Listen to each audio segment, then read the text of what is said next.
Sonora FM.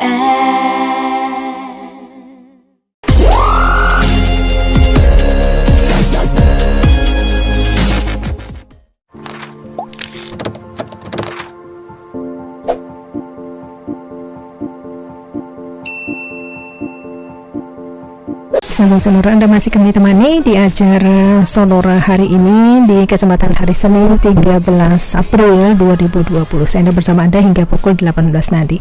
Kami mengajak Anda sejenak untuk mendengarkan wawancara kami dengan Dr. Nur Purwoko Widodo MEPIT.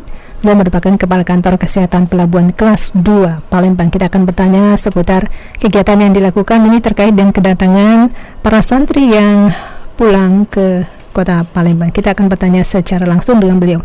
Selamat sore, Pak Nur. Selamat sore. Apa kabar, Pak Nur? Alhamdulillah baik. Baik, Pak Nur, ini terkait dengan kedatangan para santri ke Kota Palembang. Apa antisipasi yang dilakukan oleh Kantor Kesehatan Pelabuhan Kelas 2 Palembang, Pak, khususnya ada di Bandara SMB 2? Terima kasih. Jadi terkait informasi yang kami dapat tentang kedatangan santri dari Pulau Jawa. Jadi kami cari informasi terkait kedatangannya. Para santri ini datang naik apa? Naik kapal kah, jalur darat kah, atau dengan jalur laut? Tapi memang sebagian besar yang kami dapat ada dari jalur udara. Di hari Minggu kemarin sudah ada sebagian santri yang datang. Jadi ada 3 pesawat, di antaranya yang membawa santri asal Sumatera Selatan dari Gontor. Jadi yang kami lakukan setelah santri itu kami mendapat informasi, kami lakukan pertama adalah pemeriksaan terhadap santri yang datang di bandara. Dalam hal ini kami lakukan pemeriksaan pindai suhu. Nah, seandainya ada terindikasi, akan dilakukan pemeriksaan mendalam. Yang kedua, kami juga lakukan pemberian health alert card,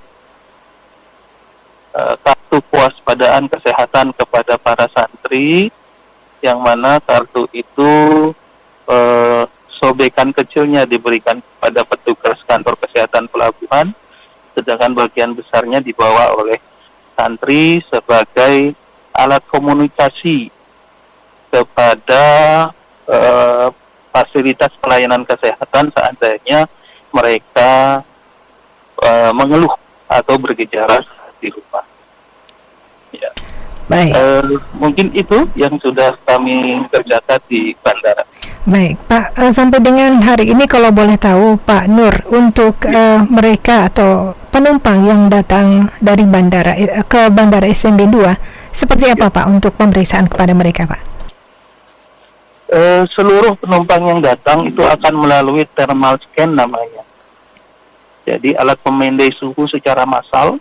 Mereka datang melalui lorong kedatangan, itu kita periksa, semuanya pasti terlihat suhunya. Seandainya ada indikasi suhu di atas normal atau yang demam, itu kami lakukan pemeriksaan mendalam. Jadi diperiksa lagi ulang oleh dokter yang bertugas, diperiksa lagi suhunya, diperiksa lagi kondisi fisiknya, adakah keluhan lain, gejala lain yang menyertai.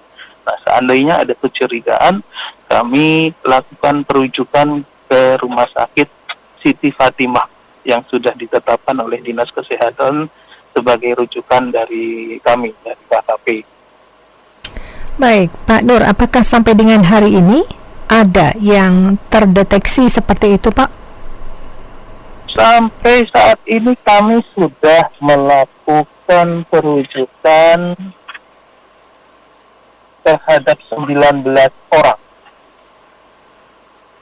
Jadi sudah ada 19 orang yang terdeteksi khususnya di bandara, dan kami rujuk ke rumah sakit di Palembang. Baik. totalnya. Plus sore ini tadi siang ini mungkin ada 2 lagi, jadi bertambah. Jadi ada 21 total. 21 Pak ya. Untuk Pak, kalau boleh tahu, mereka yang datang dari luar kota, apakah mereka harus karantina mandiri atau seperti apa Pak? Tidak juga. Jadi ada di dalam panduan penanganan COVID ada kriteria tertentu di mana pelaku perjalanan itu kami rujuk ke rumah sakit. Di antaranya adalah indikasi, seandainya ada indikasi demam atau bergejala batuk pilek dengan riwayat perjalanan pernah dari daerah atau negara terjangkit, itu yang kami rujuk ke rumah sakit untuk pemeriksaan lebih mendalam lagi, diperiksakan labnya, sehingga bisa didapatkan kepastian diagnosa. Sedangkan kalau tidak ada gejala atau bahkan gejala-gejala ringan begitu, yang berdasarkan hasil wawancara juga tidak mengarah ke COVID, itu kami sarankan untuk isolasi mandiri di rumah selama 14 hari. Baik. Pak Nur, ada himbauan yang disampaikan khususnya untuk masyarakat terkait dengan pandemi COVID-19 ini Pak? Silakan. Iya, untuk masyarakat, Bapak Ibu, adik, saudara sekalian, mas-mas. Jadi seringkali kita sudah dengar himbauan dari pemerintah, baik pemerintah pusat maupun pemerintah daerah dalam penanganan pengendalian penyebaran penyakit COVID ini, sehingga taatilah himbauan-himbauan itu, di rumah saja kalau bisa, kalau tidak perlu ke ruang rumah kecuali mendesak. Untuk kebutuhan-kebutuhan yang urgent dan perlu, sekalipun harus menggunakan masker seandainya harus keluar rumah, sering-seringlah cuci tangan,